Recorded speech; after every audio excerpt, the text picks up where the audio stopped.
Bom dia a todos e a todas. Peço primeiro aqui desculpas, a gente teve um imprevisto técnico, mas a gente já conseguiu resolver. E vamos seguir aqui com essa manhã, acho que rica em conhecimento, onde a gente vai falar, né, sobre o que mudou na norma regulamentadora da NR01. Então, a gente tem como objetivo, né, hoje informar, esclarecer e apresentar também soluções para essa nova obrigação relacionada, né, à saúde mental ali no trabalho, mais conectada então aos aspectos psicossociais. E para começar, eu queria convidar aqui as duas pessoas que vão me apoiar nesse bate-papo. Então, eu queria trazer aqui para a nossa tela a Gisele e também o Celso. Agradecer, né, aos dois aqui pela super participação nesse webinar. Vou pedir para que os dois se apresentem brevemente, mas depois cada um vai falar um pouquinho mais sobre o seu tema, né, no decorrer aqui dessa próxima 1 hora. Então, Gi, se você quiser se apresentar aqui brevemente, na sequência Celso, fique super à vontade. Bom dia, pessoal. Uma honra estar aqui com vocês. Eu sou a Gi, eu sou psicóloga, sou facilitadora de segurança psicológica e saúde corporativa. Obrigada, Gi. Opa, Celso, tá acho que no mudo aqui? Perdão, começamos bem.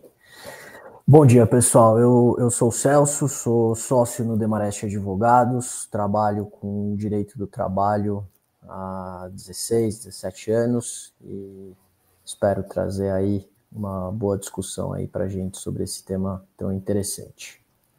Obrigada mais uma vez, Gi e Celso. Daqui a pouquinho eles voltam, então, para falar um pouquinho mais sobre, né, o tema aqui nas suas áreas.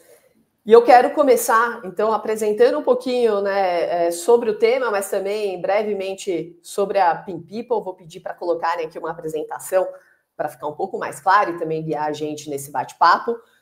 Fiquem super à vontade para colocarem comentários, né, perguntas aqui no chatzinho. A gente tem um time de especialista que também vai, ao longo da apresentação, responder algumas das perguntas, outras, eventualmente, se a gente tiver tempo, a gente traz aqui e esclarece ela ao vivo aqui no webinar. Mas, então, como objetivo, a gente vai falar hoje, né, sobre essa atualização da NR01, apresentando, né, quem somos nós. Então, eu sou a Isabela Botelho, eu sou uma das fundadoras da Pin People. A Pin People é uma plataforma de pesquisa para a pessoa colaboradora e a gente nasce com o propósito, né, de transformar a experiência de trabalho das nossas pessoas colaboradoras. A gente faz isso, né, por meio de uma solução completa de pesquisa, com analytics avançados, tecnologia de ponta e suportando tudo isso sempre com uma metodologia muito robusta e um atendimento muito próximo e especializado para apoiar os nossos clientes nessa jornada.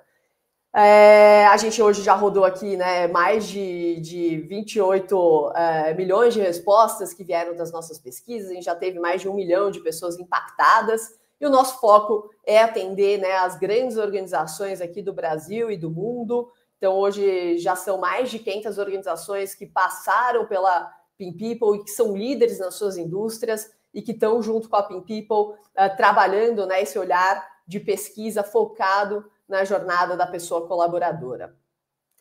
E por que a gente traz esse tema, né, da NR01 como algo super sério e que precisa, né, deve, né, ter uma atenção especial hoje pelas organizações? Então, acho que trazendo aqui um pouco do histórico, do que né, veio acontecendo para a gente chegar até esse momento da atualização da NR01, a gente traz que os riscos, né, psicossociais eles já existem há muito tempo, mas nos últimos anos eles foram ganhando mais força e relevância para a frente de gestão de saúde e segurança do trabalho. Então, se a gente voltar ali em 2021, né, alguns dados que a gente conseguiu coletar ali, dados de mercado de empresas são referência, a gente vê que 53% da população brasileira relata piora na saúde mental. Sim, a gente passou, né, por um processo ali da pandemia, mas outros aspectos também influenciaram isso e começou a chamar a atenção, então, das organizações. Isso passa a ser, né, uma doença reconhecida no trabalho e as empresas começam a olhar para isso. Em 2022, a gente teve um aumento de 25% na prevalência da ansiedade e depressão em todo o mundo.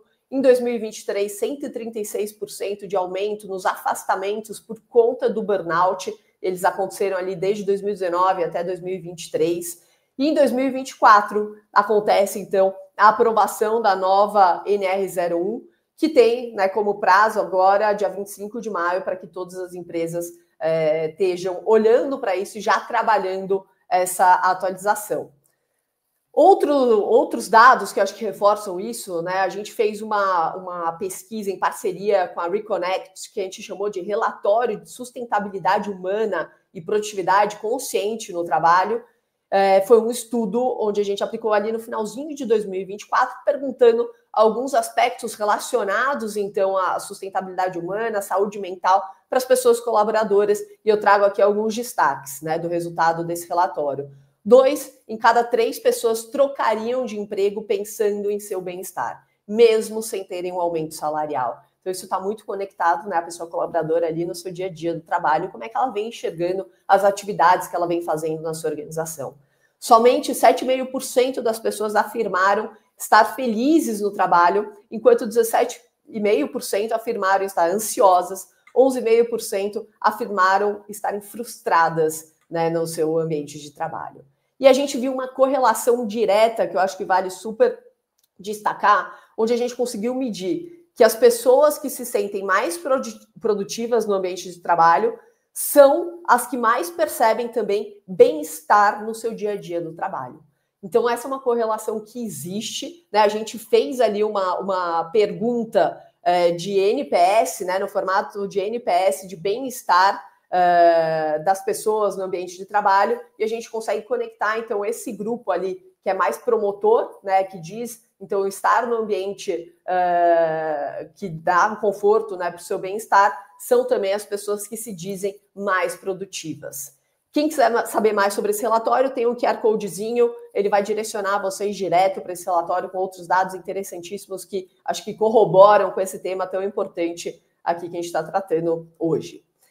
Se as empresas elas não olharem para isso, né, a gente já sabe que isso vai trazer um impacto negativo no seu negócio. E eu acho que por isso que os riscos psicossociais estão tão em alta, a gente vem falando tanto, porque no final do dia isso impacta o seu negócio, né? Então, dentre os diversos impactos que isso pode causar, eu vou destacar aqui 4 deles, né? Então, as empresas que não olharem para isso, elas vão ter como consequência, assim, o aumento dos custos com saúde, elas vão ter um aumento na rotatividade, né, das suas pessoas colaboradoras. Consequentemente, elas podem ter uma imagem mais negativa, né, da sua empresa, muito relacionado ali a aspectos ligados à sua marca empregadora, e uma queda na produtividade. Então, quando a gente fala de ter um negócio que prospere, que gere resultado, a gente entende que faz total sentido a gente olhar e se atentar para os riscos psicossociais. Com essa atualização da NR01, vale destacar que as empresas, então, elas são obrigadas a incluir esses riscos psicossociais, além dos ocupacionais que já faziam parte da NR01, no programa PGR, né, no programa de gerenciamento de risco. Então, incluindo a identificação, avaliação e controle de riscos. Resumindo, qual que é a obrigação, então, da empresa hoje? Ela precisa avaliar o cenário de risco em pelo menos, né, a cada 2 anos. Por que eu digo isso, né, que é pelo menos a cada 2 anos? Porque, eventualmente, se a empresa tiver alguma mudança significativa que pode impactar, né, a saúde ali das suas pessoas colaboradoras, eu ter exemplo, né, eu vou abrir uma nova unidade numa outra cidade e que essa unidade não foi mapeada, né, eu não mapeei os aspectos psicossociais das novas pessoas colaboradoras que estão trabalhando naquela unidade. Então, isso cai, né, por água abaixo, medir a cada 2 anos, você deveria medir, então, anualmente para contemplar ali, né, uma nova população que você está incluindo na sua organização e mapear também como é que está, né, a questão psicossocial dessas pessoas. Então, por isso que é, no mínimo, ali a cada 2 anos, mas, eventualmente, se acontece uma mudança significativa, a gente também tem que atualizar esse mapeamento. Atualizar as documentações necessárias, né, como inventário de risco. E, mais importante, né, acho que aqui também é uma grande novidade, a gente precisa incluir as pessoas colaboradoras nesse processo. Então, não basta, né, fazer um pequeno focus group ou só, né, trabalhar ali na percepção do que o time de RH fala e vê, né, no dia a dia do trabalho na sua organização. Não, a gente deve incluir, né, e convidar e dar espaço para que todas as nossas pessoas colaboradoras possam relatar e falar sobre esse tema. O não cumprimento, né, dessas novas obrigações, ela pode, no final do dia, acarretar em multa, ações trabalhistas, impactos negativos na sua marca empregadora. Então, por isso que é super importante a gente começar a olhar e falar como é que a gente vai preparar a nossa organização para isso. E quando a gente fala de riscos psicossociais, acho que aqui não foge muito de aspectos que no dia a dia de trabalho a gente já vivencia, né? Então não é algo novo e que deveria ser tratado, né, como, nossa, mas o que será que são esses riscos psicossociais?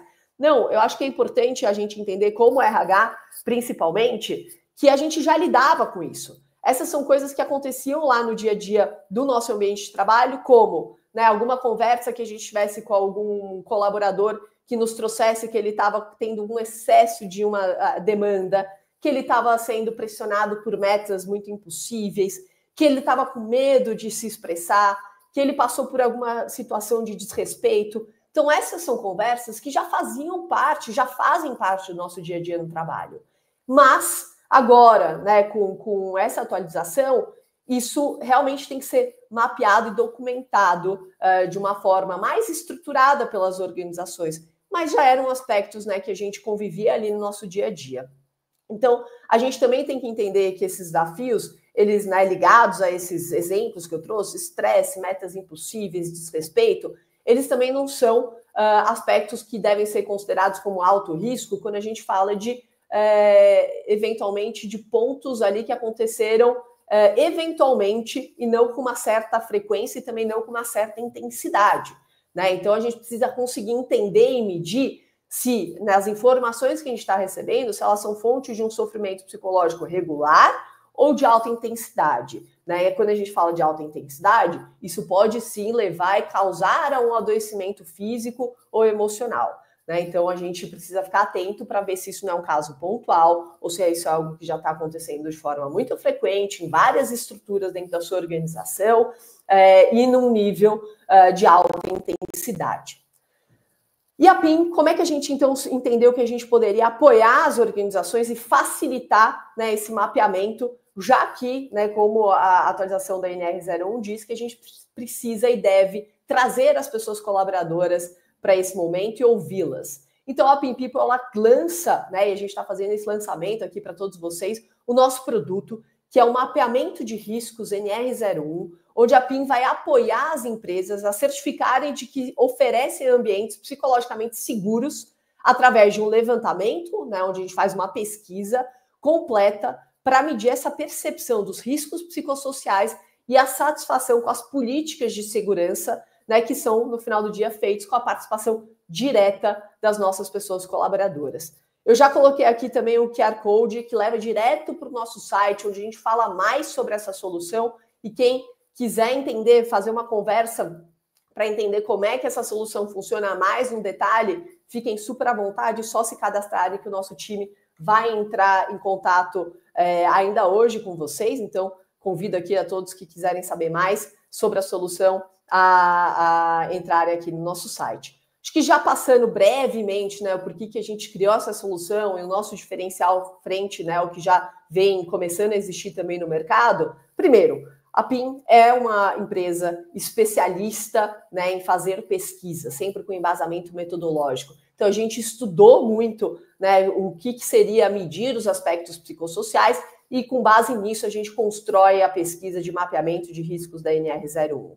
É um formato simplificado que facilita, né, alcançar toda a empresa, com um menor teor invasivo também, dando muita autonomia, né, para as análises, uma possibilidade de ampliar o tema e aprofundar sobre, né, as ações dentro da organização para a gente conseguir construir, então, uma cultura mais saudável, a possibilidade de aplicar essas perguntas fazem parte do mapeamento de riscos em conjunto com outras pesquisas, facilitando também a implementação e diminuindo o esforço, né, de respondentes. E a gente também conecta depois, né, para trabalhar em cima das ações com empresas parceiras que vão auxiliar, né, os nossos clientes nos processos de intervenção e no pós-análise.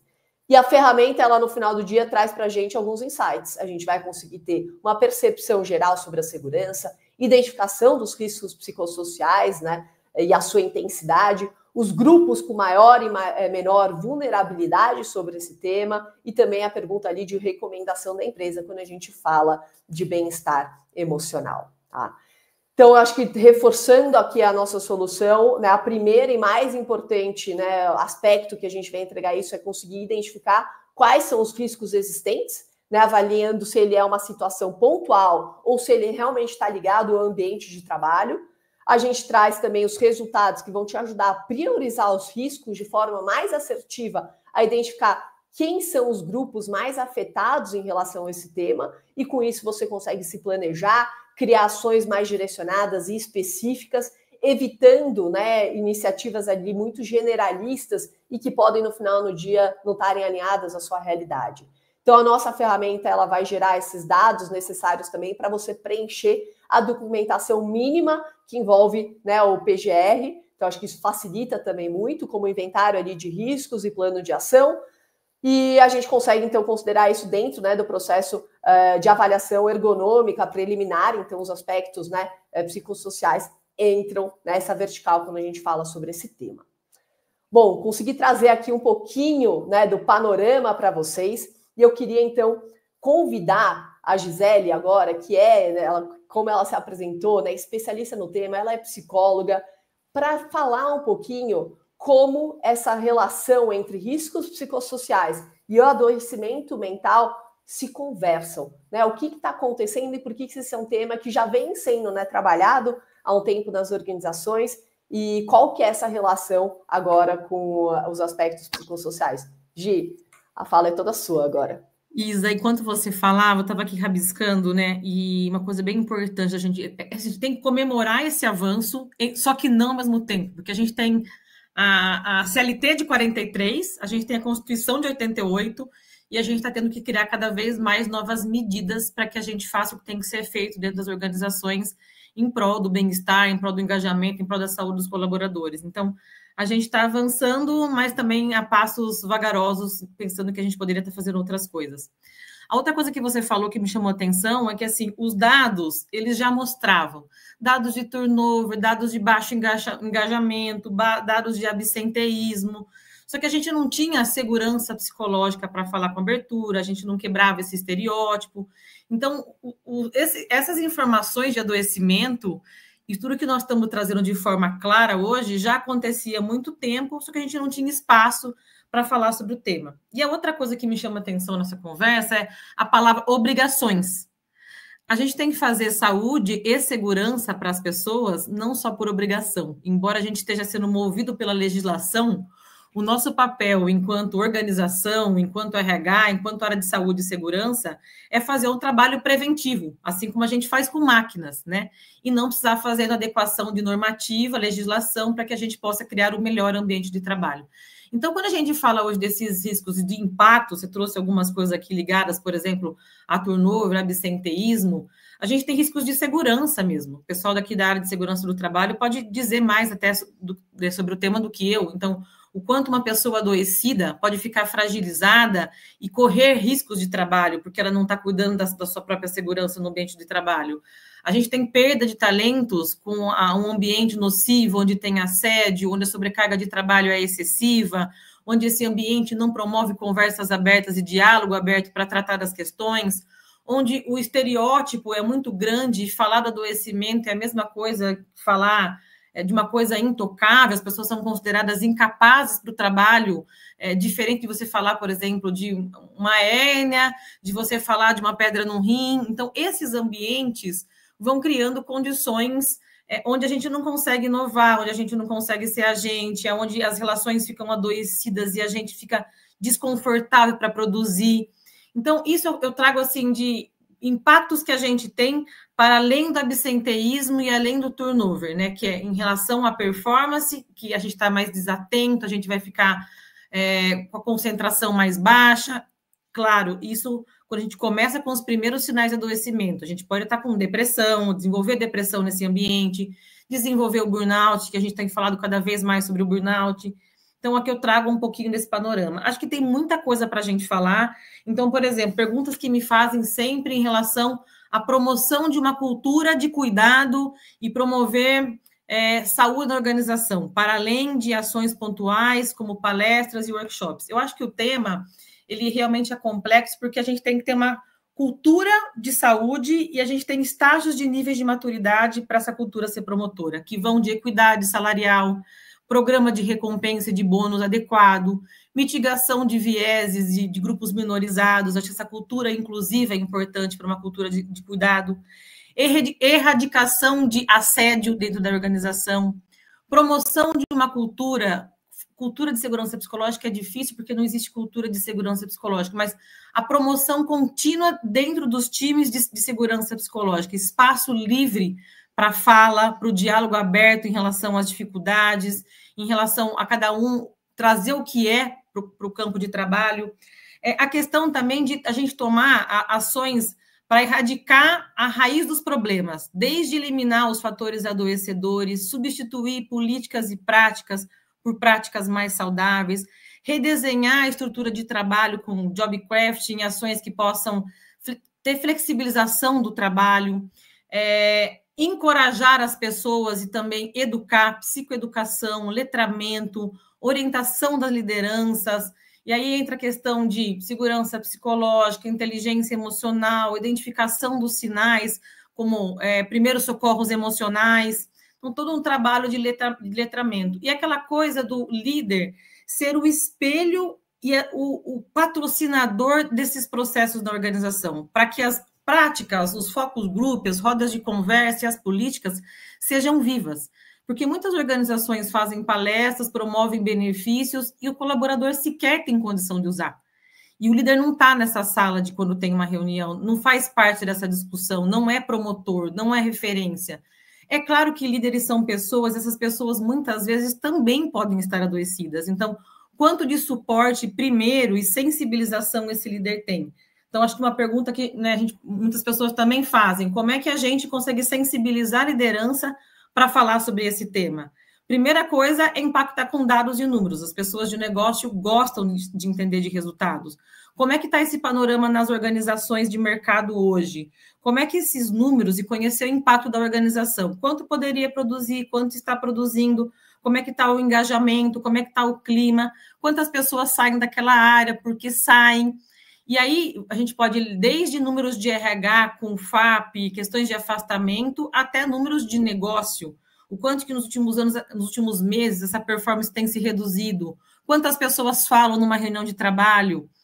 Reconhecimento de sinais, mudança de comportamento, expressão de cansaço, ausência do trabalho, pouco engajamento em novos projetos. Então, assim, tem uma série de coisas, eu estou aqui trazendo tudo ao mesmo tempo, para que a gente possa falar sobre o tema, mas suportar as ações que a organização tem. Então, assim, não basta a gente ter ação pontual, a gente tem que quebrar silos, estruturar processos e políticas que deem sustentação para que aquilo tenha falado, e isso tem que permear políticas internas, relação com fornecedores, relação com consumidores, porque a decisão de fazer saúde, ela tem que estar permeada no que é a decisão de fazer negócio, inclusive. Como que eu cuido das minhas pessoas, que produtos eu coloco no mercado, como é que é a relação com os meus fornecedores. Tem toda uma cadeia quando a gente quer trabalhar a saúde, para além de, vamos dizer assim, uma ação pontual. Então, acho que eu estou trazendo um pouco de tudo com relação aos impactos, mas eu acho que é fazer para além das obrigações, é fazer para que a gente tenha maior nível de cuidado com as pessoas, e isso vai reverberar, isso vai se desdobrar em resultados de negócio. Acho que é um pouco disso aqui na minha fala. Muito bom, Gi, acho que uma super aula, e pegando até o gancho aqui da sua fala, né, que você trouxe, primeiro, trazer números, e para trazer números a gente precisa medir, né, senão fica sendo a minha opinião, o que eu acho, ou, né, eu tomo como uma verdade aquela conversa que eu tive no corredor com 2 pessoas colaboradoras, mas elas não representam todo o resto, né, e medir não é uma novidade no final do dia para as empresas, né, as, que nem você trouxe, as empresas, elas, muitas, né, já fazem uma pesquisa de clima, já começam a medir seu turnover, né, motivos da saída, desligamentos voluntários, involuntários, queda, né, o avanço da produtividade. Mas no final do dia, né, acho que a atualização aqui da NR01 vem para garantir que a gente meça, né, alguns aspectos ali ligados aos psicossociais. Então, a gente garante, né, aquelas empresas que realmente querem trabalhar esses aspectos, elas vão ter um padrão para medir, né? Então, são esses os pilares que eu preciso medir e usar também como informação que eu cruzo com outras informações, eventualmente, que eu tenha na empresa. Né? E um ponto super importante, era inclusive uma pergunta, mas acho que você já trouxe aqui na sua fala, da importância, né, da liderança nesse processo. Porque um dado que a gente também já sabe de mercado, que uma das principais razões que as pessoas deixam a sua organização é por conta do relacionamento que ela tem com a sua liderança direta. Né? E a liderança direta, ela também sofre pressão, às vezes ela também não foi educada, né, ensinada, treinada para trabalhar esses pontos e acaba evitando, né, falar sobre isso com a sua equipe. Mas no final do dia, acho que a empresa ela pode apoiar, trazendo ferramentas, treinamento, conhecimento para esses líderes, para que eles consigam, né, alcançar ali 100% da nossa população com propriedade falando sobre isso. Então, acho que fez total sentido aqui, Gi. Super obrigada. Daqui a pouco eu vou te chamar de novo e trazer algumas perguntas que a gente tem aqui do chatzinho, mas eu quero convidar aqui o Celso agora para fazer essa conexão com o lado legal, né, jurídico dessa história toda. Né? Então, Celso, acho que vale você contar um pouquinho para a gente, né, que muda, né, quais são as novas, né, obrigações legais relacionadas a esse tema. O que você pode contar sobre a gente e ajudar aqui as empresas a se prepararem para isso? Legal, Isabela, obrigado aí pelo espaço. E sobrou para mim a parte chata de falar sobre os aspectos jurídicos aqui, né? Depois de apresentações tão interessantes aí sobre o produto da Pin People, sobre o histórico da NR e sobre as questões aí de saúde que a Gisele trouxe. Vou ter que trazer aqui um pouco para vocês essa conexão com o mundo jurídico. Mas vamos lá. Primeiro, acho que é importante só pontuar o que é NR1, né? O Ministério do Trabalho ele tem assim, uma série de normas de segurança, né? Tem mais de 30 normas de segurança, de saúde, né, no ambiente de trabalho, e a NR1 ela é a mãe dessas normas, tá? Ela é a norma que traz as diretrizes gerais, os conceitos que vão nortear todas as demais normas do Ministério do Trabalho sobre esse tema, tá? Um dos pontos que a NR1 traz, né, e talvez o mais importante, é justamente sobre a necessidade de gerenciamento dos riscos no ambiente de trabalho. Né? Então, as organizações elas já eram obrigadas, né, e continuam sendo obrigadas a terem o PGR, né, que é o Programa de Gerenciamento de Riscos. Ali você vai abordar todos os pontos, né, levantados pela área de saúde e segurança, né, que possam afetar a saúde física e agora, né, a saúde mental dos trabalhadores, porque, né, a grande novidade que vem com essa alteração da NR1 é que eu sou obrigado, como vocês já disseram, né, eu sou obrigado a abordar os riscos psicossociais no PGR. Né, eu preciso trazer para dentro da estrutura do PGR a avaliação, o mapeamento, né, de quais são os possíveis elementos que podem impactar a saúde mental dos trabalhadores. Tá? E eu acho que esse é um tema, né, que quem é de RH está super atento a isso, porque, como você bem levantou aí nos números, né, desde 2019 até aí recentemente, o aumento, né, do número de casos de pessoas afastadas por questões de saúde mental, né, aumentou sensivelmente. Então, aqui no escritório, quase semanalmente, a gente recebe uma consulta de clientes sobre casos críticos, sobre o assunto. Né? Então, super difícil, né, lidar, gerenciar esse tema, né? O trabalhador ele está fragilizado, ele né, sente que o problema que ele enfrenta é decorrente do excesso de trabalho, a empresa entende que não, né, aí ele pede a abertura, né, de uma comunicação de acidente de trabalho, entendendo que, né, ele está doente por conta, né, do trabalho, aí começam a surgir conflitos. É um tema super delicado de gerenciar, né, é muito difícil. Então, é algo que toca o dia a dia das pessoas, né, o dia a dia das pessoas de RH, o dia a dia das pessoas do jurídico. Então, assim, Eu acho que o grande ponto aqui é a gente trazer um olhar preventivo, um olhar proativo e antecipado em relação, né, a esses riscos psicossociais para a gente minimizar, né, esses problemas que têm acontecido tão corriqueiramente aí no dia a dia das empresas, né? Então, vamos lá, o que acontece, né, se eu não fizer nada? Aí entra a parte dos riscos. O que acontece se eu não fizer nada, se eu simplesmente ignorar o que a NR1 traz, né, essa necessidade de abordar os riscos psicossociais? Vocês já anteciparam bem aí, né, os problemas, né? Uma empresa que negligencia questões de saúde mental no ambiente de trabalho, ela está muito mais exposta a riscos de adoecimento, de afastamento dos empregados, né? A consequência direta disso é um provável aumento no número de litígios, né? Litígios que vão buscar responsabilizar a empresa por um adoecimento, né, decorrente do trabalho. E aí o mais comum, o mais usual é a gente ver ações que pleiteiem indenizações por danos morais, danos materiais por conta desse adoecimento. Tá? Mas a questão não para aí, né? Não está só no âmbito individual. Você tem também um problema com autoridades trabalhistas, principalmente com o Ministério Público do Trabalho, né? O Ministério Público do Trabalho ele tem a prerrogativa de investigar o cumprimento da legislação e se ele identificar que a empresa não está cumprindo com a legislação, ele pode adotar medidas para exigir esse cumprimento.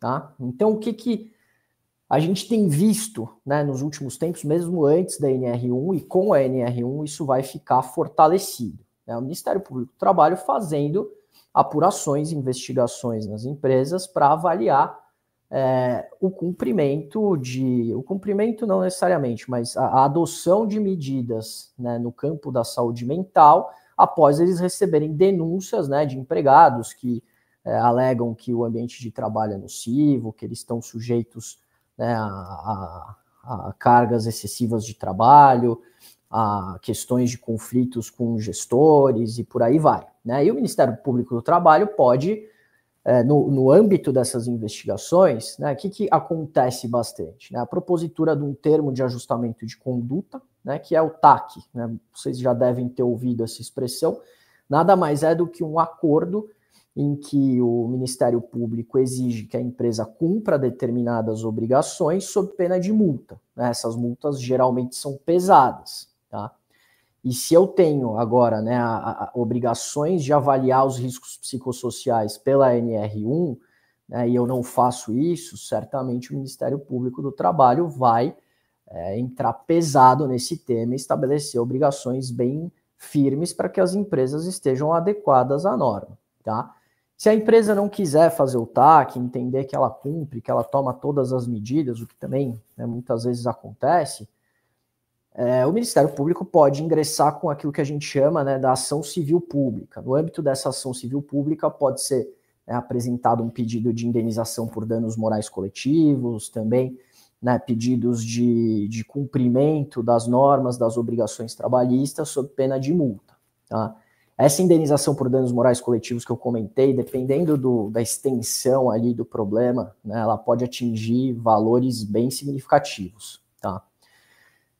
E uma outra vertente aqui, né, das autoridades é o próprio Ministério do Trabalho e Emprego, que fiscaliza o cumprimento das suas normas, né, e da legislação trabalhista como um todo. Né? Ele não tem ali o poder do Ministério Público de exigir o cumprimento, de ingressar com uma ação, mas ele tem a prerrogativa de fiscalizar e verificar se a empresa está cumprindo a norma. Se ela não estiver cumprindo a norma, a empresa pode ser multada, tá? Podem ser lavrados autos de infração ali contra ela. Né? O valor dessas multas vai depender do número de empregados, vai depender do grau de risco da atividade da empresa, mas também, né, é um flanco aí que as empresas precisam estar atentas. Tá? Então, assim, de forma geral, né, a exposição da empresa, ela não fica limitada ali ao dia a dia das ações individuais, tá? E dos problemas com as pessoas afastadas. Tá? Ele escala esse problema quando o Ministério Público do Trabalho entra na história, quando o Ministério do Trabalho entra para fiscalizar o cumprimento da norma e né, apesar do Ministério do Trabalho não ter a prerrogativa de exigir o cumprimento da lei via ação, via TAC, o Ministério do Trabalho ele pode autuar a empresa e denunciar para o Ministério Público seguir com uma investigação. Tá? Então, do ponto de vista dos riscos, tá, esse é um cenário. Tá? E aí o que eu faço para eu me proteger? O que eu tenho que fazer para minimizar esses riscos? Né? A gente sabe que na dinâmica das relações de trabalho a gente não consegue eliminar riscos por completo nesse cenário. A gente não tem como controlar que ninguém vai adoecer por conta do trabalho, a gente não tem como né, fechar absolutamente todos os flancos. Mas, sendo pragmático aqui, né, primeiro, para cumprir a NR1 eu preciso atualizar meu PGR nos termos da norma. Né? Então, a área de saúde e segurança, né, ou os consultores, para as empresas que não têm, né, uma área de saúde e segurança ali estabelecida internamente, né, os consultores em saúde e segurança, eles vão precisar, né, atualizar essa documentação, atualizar inventário de riscos, atualizar o PGR, né, para poder dar cumprimento à NR1. Né? E, além disso, eu acho que, assim, os grandes elementos para minimização de riscos, né, vocês já comentaram bastante, que são medidas no âmbito preventivo. Né? A empresa que está com um olhar atento, que já se antecipa a essas possíveis situações, ela tem uma condição muito melhor de minimizar o número de ações trabalhistas, enfim, até no pior cenário, no caso de materialização de uma ação trabalhista, de se defender com mais propriedade, com mais argumentação, né, demonstrando que ela adota ferramentas e medidas para, né, minimizar a chance de um adoecimento por problemas, né, psíquicos ali no ambiente de trabalho. Então, como vocês já comentaram, você ter ali um programa de saúde mental muito bem estruturado, você ter, né, ferramentas de suporte psicológico, um cronograma de treinamentos, palestras, né, normas de conduta que repudiem assédio, desrespeito, discriminação no ambiente de trabalho, enfim, toda essa gama de ações preventivas, proativas, vão provavelmente te colocar numa posição para ter um resultado muito melhor do que aquela empresa que não está fazendo nada, não está olhando para esse problema. Né? Eu acho que o ponto também bem crítico, vocês comentaram, a questão da capacitação do gestor, da liderança, né? Seja para lidar com conflito, para exercer uma liderança respeitosa, né? Eu acho que isso é fundamental. E junto com o RH, os RHs, BPs, né? A atuação do RH próxima aos gestores, próxima aos empregados, tem ali a capacidade de antecipar o problema, né? de tomar medidas para minimizar o conflito e evitar que chegue ali naquele cenário mais crítico, né, que a gente acaba vendo aqui quando chega para o Demarest. Né? Então, eu acho que é um pouco isso, né, ter essa visão proativa, preventiva em relação ao tema. Só comentando um ponto que eu vi aqui no chat, nas perguntas, né, falaram sobre a lei que trata ali do certificado da empresa promotora de saúde. Eu não me lembro agora o número dessa lei. A 14831 seria essa, né? Perfeito, essa mesmo, 14831 de 24, tá? Essa, perguntaram qual que é a relação dela com a NR1. Ela não tem uma relação direta, tá? Uma coisa caminha separada da outra. A NR1 é uma obrigação legal que as empresas precisam, né, se adequar, estabelecer critérios ali para abordar os riscos psicossociais agora, né, juntamente com todos os outros riscos.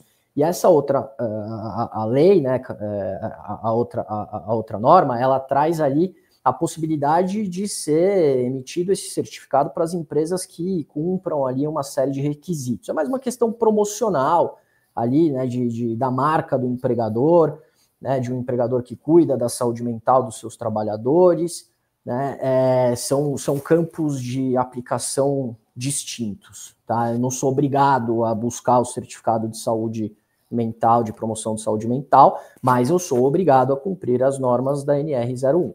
tá bom? Não sei se eu já me estendi Perfeito. muito aqui, Isabela, desculpa, então. Não, foi ótimo, Celso. Eu acho que também, assim, do lado legal, uma aula, né, que já é um assunto que acredito, né, que eu também, como RH, tenho mais dificuldade de entender e falar, opa, como é que a gente se protege, né, para atender a frente legal, mas eu sempre trago, né, o contraponto que é, independentemente da frente legal, eu como organização, né, como é que eu posso genuinamente trabalhar esse aspecto, porque no final do dia isso vai ser positivo para o meu negócio, né? Eu vou ter ali de novo, né, pessoas mais engajadas, produtivas, bem de saúde. Então acho que isso o legal vem para forçar, né, de um lado, mas por outro acho que tem um benefício enorme para aquelas empresas que olharem isso, né, de uma forma super séria e atuarem em cima dos dados que elas estiverem coletando. Celso, eu vou te chamar de novo daqui a pouquinho até para fazer uma nova pergunta, mas acho que só para amarrar tudo isso, então, com a solução da PIN People, né, de mapeamento de risco NR01. Então, para tangibilizar um pouquinho, né, quem está aqui assistindo e entendendo como a PIN também pode apoiar vocês, né, a gente tem uma etapa aqui que a gente chama sempre de pré-pesquisa, onde a gente vai compartilhar a nossa metodologia para os nossos clientes. A gente já tem um questionário fechado, né, que atende, né, esses aspectos psicossociais. A gente apoia, né, no processo de aplicação também dessa pesquisa, garantindo ali confidencialidade dos dados, dos respondentes, acompanhamento de adesão, e no pós-pesquisa apoiando ali, né, com um relatório que é um one-page, inclusive, então para todas as empresas que rodarem essa pesquisa, ela tem a oportunidade de ter esse relatório que já apoia ela também na submissão ali do PGR, além de poder também contratar outros serviços, principalmente ali serviços de parceiros nossos que vão apoiar vocês no plano de ação, no que fazer, né? Então, acho que trazendo aqui uma carinha, tá pequenininho, de novo, quem tiver interesse em saber mais da nossa solução, só entrar aqui no QR Code do nosso site, marcar uma conversa com o nosso time, mas nesse nosso material a gente vai conseguir trazer o ranking, né, dos riscos psicossociais, que vai trazer ali a intensidade, né, das dimensões ali conectadas aos riscos para facilitar, né, também a atenção das empresas, o que eu tenho que olhar, onde está mais crítico, para qual público, né, e NPS do bem-estar também, acho que vai ser uma forma da gente conseguir ter benchmark, trabalhar com o mercado, né, se comparar ali às outras organizações e tentar sempre atingir ali a zona de excelência, além de também a gente entregar aqui uma análise qualitativa, né, então a gente também traz inteligência artificial que nos apoia em todas essas análises, a gente consegue, né, garantir que o sistema leu ali 100% dos comentários, classificou eles em tópicos e a gente está falando, né, sobre determinados aspectos com qual sentimento. Tá? Então, acho que aqui vale só reforçar a solução de mapeamento de risco. A gente vai ter um outro momento que a gente ainda vai lançar aqui para abrir mais sobre, né, o sistema, a plataforma e a solução. Acho que hoje o objetivo era introduzir todos, né, ao tema e colocar todo mundo na mesma página. Né? Então, voltando, eu queria trazer a Gi e o Celso aqui para a gente poder responder algumas das perguntas que vocês fizeram no chatzinho, que eu acho que são dúvidas aí que muitas pessoas acabam tendo. Eu vou começar ali com a Gi para responder uma das perguntas que foi aqui, né? Acho que se pergunta da Cleo. Ah, boa, da Cleo, né? Então, aqui, para a doutora Gisele, gostaria de saber a opinião dela sobre a tendência das empresas oferecerem diversos apps que enfoque de forma separada em cada área que afeta a saúde do colaborador. Ela traz até, né, a questão ali de terem diversos apps de atividade física, alimentação saudável, consulta psicológica. Isso não fazia sentido ter um agregador, né, que, consequentemente, talvez apoiasse ali num mapeamento mais efetivo. O que você está vendo, Gi? Como é que as empresas estão se preparando? E também o que você recomenda como, né, estratégia? Bem importante essa pergunta. Eu acho que a gente tem que entender o propósito desses apps, porque muitos desses aplicativos não têm rigor científico. Se a gente entender que eles são de orientação ou informativos, a gente tem um tipo de propósito. Se eles forem de mensuração de saúde, por exemplo, tiverem um screening, um rastreio, é importante que tenha uma validade científica, porque tem milhares de aplicativos hoje no mercado e a gente tem um risco aí em relação a psicometria, vamos pensar para os fatores psicológicos em relação à mensuração desses dados. Então, acho que a primeira coisa é o RH se atentar, porque a gente cai num risco sedutor de querer oferecer uma gama de equipamentos e aplicativos para as pessoas como solução, e aí não se atentar tanto com o retorno e o risco que essa ferramenta pode ter, e ao invés de ser promotora, ser uma ferramenta, na verdade, a mais, ou que não chega a uma conclusão, a um dado que vai ser, vamos dizer, tratativo ou preventivo. A outra coisa que ela traz, que eu acho importante, é a gente ter um canal, obviamente, único para condensar e cuidar dos colaboradores de forma efetiva, já porque as pessoas têm aplicativo de banco, aplicativo de comunicação, aplicativo de engajamento, aplicativo de pesquisa. Então, assim, o colaborador fica zureta, a gente está falando de saúde mental aqui, com excesso de dispositivos, de informações e de disparos que a gente faz para ele diariamente. Então, acho que a gente tem que se concentrar em entender qual que é o nosso propósito nesse trabalho e enxugar e ter as ferramentas adequadas num único lugar. Uma coisa importante é a gente entender a diferença entre promover ações de saúde mental e terceirizar. Então, a empresa tem um programa como um todo, qual o nível de maturidade? Ela tem benefício, ela tem letramento para liderança, ela tem um ambiente de segurança psicológica, ela elimina, olha, gente, agora erradicar.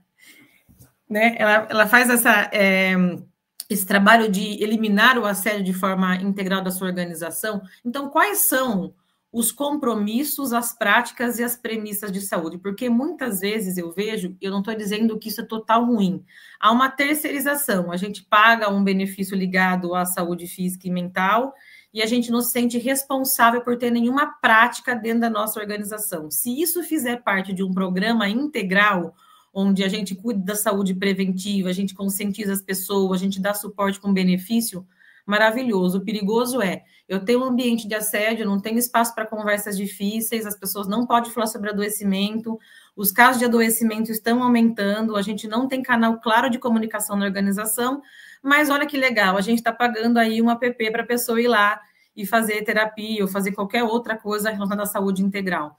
Então, acho que essa é mais um alerta em relação ao tema para que esse trabalho ele seja costurado e permeado na cultura da organização.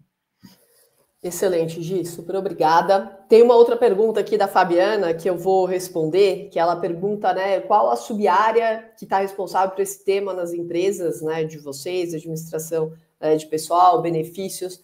E, Fabiano, o que eu venho percebendo, né, e conversando aqui com diversas empresas que vêm procurando a Pin People, é que depende, né? Isso pode estar centralizado num time de saúde ocupacional, que já olhava, por exemplo, aspectos ali de ergonomia, segurança no trabalho, tá? Então, acho que organizações normalmente grandes acabam tendo já essa área de forma muito estruturada, então acaba sendo as áreas que eu venho me relacionando. Por outro lado, isso pode ser um tema ligado normalmente, né, assim, a área ligada a pessoas, né, gestão de pessoas, mais focada ali em desenvolvimento humano, né, DHO, uma área que olha a experiência da pessoa colaboradora. Então, não necessariamente isso, né, obrigatoriamente tem que fazer parte de uma estrutura. Óbvio que tem, né, às vezes o time ali administrativo pessoal que já trabalha depois com os sistemas, né, por exemplo, do e-social, ele vai ter que receber essa informação da estrutura, da área que estiver trabalhando sobre esse tema. Então, eles vão se conversar, mas não necessariamente precisa estar, né, numa área específica, tá? Isso a NR01, né, aqui dos aspectos psicossociais, também não exige, né, que isso seja feito por uma determinada área específica da organização, né? Então, cada empresa pode encaixar isso da forma que ela entende que conecte melhor com o seu negócio, tá? Vou trazer aqui uma pergunta para o Celso, da Sandra, né, que ela traz aqui um caso de uma pessoa colaboradora que apresentou um atestado de afastamento, né, no INSS por burnout, e ela tem uma dúvida, né, se no sistema já deve enquadrar o afastamento como uma doença ocupacional, né, a empresa ela precisa relatar isso. Como é que você vem, né, percebendo as empresas atuando nessa forma? Perfeito. Essa é uma pergunta muito comum, assim, recebi aqui um atestado de burnout, né? O empregado pediu para eu emitir CAT. Eu sou obrigado a emitir de imediato? Não é assim, tá? Não é uma coisa imediata, automática, tá? Não é porque eu sou obrigado, né, a abordar riscos psicossociais, a fazer esse mapeamento, essa análise, que eu sou obrigado a reconhecer que todo e qualquer afastamento tem relação com o trabalho, tá? Então, eu preciso fazer uma análise individualizada, caso a caso, da situação concreta, né? Geralmente o médico do trabalho da empresa precisa avaliar esse atestado, né? Precisa ser feita eventualmente uma checagem com um psiquiatra, um psicólogo, um especialista no tema, para que se chegue à conclusão se é ou não um afastamento decorrente do trabalho, tá? Mas a gente não tem que considerar que todo e qualquer afastamento por burnout, né, te obrigue a emitir uma CAT, te obrigue a reconhecer que aquele afastamento está imediatamente relacionado ao trabalho, tá bom? Ótimo, Celso. Eu vou querer fazer duas perguntinhas aqui super breves para vocês, só para a gente passar aqui 5 minutinhos, só para a gente, como a gente atrasou aqui 5 minutinhos, mas acho que vale a gente também comentar, Gi, que eu acho que tem um ponto que também sempre é sensível nas empresas, né? E que dica você daria para um líder, né? Como ele deve lidar com uma situação de crise de um colaborador em sofrimento? Tem, né, um aspecto ali que você possa apoiar? Como é que ele aborda não, né? Como é que ele lida com essa conversa? Ou se ele direciona isso para um especialista? Mas acho que essa é uma dúvida que muitos líderes eles acabam não querendo ter essa conversa difícil porque ele não sabe o que ele faz. O que você recomenda nessa situação? Isa, acho que é bem importante entender e esse líder reconhecer se ele está preparado para essa situação. Porque acontece que no desespero todo mundo quer fazer tudo e às vezes a gente piora. Não, isso vai passar, não, isso não é nada. E a gente quer dar soluções imediatas para uma questão que a gente nem sabe a profundidade e o gatilho que essa situação vai dar com a resposta e com a interação que eu vou ter com o outro. Então, acho que, em primeiro lugar, é o reconhecimento da minha capacidade de intervenção e de suporte para os casos que acontecem de crise. Obviamente que as empresas deveriam fazer um letramento, uma capacitação, principalmente com gestores, para esses primeiros socorros emocionais, desde reconhecimento de sintomas emocionais e físicos, porque às vezes o gestor está trabalhando, está impondo meta e não está percebendo uma mudança de comportamento, uma irritabilidade, desconcentração, desinteresse no projeto e acha que a pessoa está pensando em pedir demissão e sair, ou mesmo sintomas físicos e continua impondo uma carga ou talvez ignorando por desconhecer realmente aquele comportamento. Então, acho que esse letramento para reconhecer o sinal e para dar o suporte é importante. Quando você não sabe muito bem o que fazer, eu digo aqui, né, a gente não vai ter tempo de fazer um caminho de letramento aqui nesse momento, a escuta empática e ativa é o melhor caminho. Então, não se preocupe em dar soluções e resposta para a problemática. Se você fizer um acolhimento, se você ouvir atentamente, que é uma coisa que a gente hoje desconectado e muito atrelado às metas, porque a gente tem um volume de trabalho grande, a gente não ouve esse outro como que o outro tem. E quando a gente ouve, a gente interpela, a gente ouve para responder, a gente ouve dando solução. Ah, isso aconteceu com meu primo também. Não, mas quando eu estava estressado, eu fiz tal coisa. Então, se preocupe, não... Se atentem e se preocupe numa escuta atenciosa, compassiva e generosa. E aí, se você perceber que esses momentos de crise estão se repetindo, obviamente, direcionar para o suporte necessário, seja médico, seja para um psicólogo conveniada com a empresa ou não, alguém que você tenha contato, dependendo da empresa que você trabalha, se tiver suporte ou não. Entender se a pessoa precisa de reajuste do trabalho em relação àquela demanda, e a equipe, como é que está funcionando as relações e a dinâmica na equipe? Se tem algum ajuste que possa ser feito para dar uma condição de trabalho saudável para aquele momento. Ah, Gisele, mas então quer dizer que você vai dar preferências para esse colaborador? Não, você vai manejar a rotina, remanejar a função para que essa pessoa talvez se sinta mais confortável. Ela prefere, nesse momento, estar mais em grupo? Ela prefere estar sozinha nesse momento? Entender como que você, enquanto gestor, pode facilitar e dar condições. Consegue fazer um trabalho remoto? Consegue ficar mais em casa? Não, em casa ela fica mais depressiva. Como que você pode ajudar essa pessoa diante do que ela te apresenta como o caso e solução para ela? Porque não existe solução única. Ah, põe todo mundo de home office. Aquela empresa tem condição, é uma fábrica de fazer home office. Aquela pessoa vai ficar melhor em casa? O problema também não está em casa? Então, essa escuta vai facilitar. E, óbvio, não achar que você, como gestor, se você, obviamente, não for preparado, vai conseguir dar conta do que vem. né? Então, acolher, suportar, orientar, encaminhar é o melhor caminho, a melhor estratégia para esses casos. E, obviamente, ter consciência do seu papel, porque muitas vezes você pode ser o agente adoecedor deste colaborador, né? Como tem sido as suas tratativas, o quanto você expõe as pessoas em reunião, como que você cuida das pessoas que estão voltando no burnout, no retorno do trabalho, de um afastamento. Então, como você é como ser humano nessas relações com o seu time, né? Então, acho que esse também exercício de reflexão é bastante importante nesse processo. Ótimo, obrigada. Celso, só para terminar, tem alguma coisa, né, alguma mudança legal ou da jurisprudência relevante que as empresas devem acompanhar de perto em relação a essa NR1 no curto, médio prazo que vocês têm visto aí? Ou por hora, né, acompanhar e seguir com essa atualização que a gente acabou de ter? Por hora, Isabela, a novidade é a própria NR1, entendeu? A própria alteração da NR01 é o que as empresas precisam estar atentas e precisam, né, se atualizar. Não tem no radar nenhuma outra alteração legislativa sobre o tema, ou alguma questão jurisprudencial.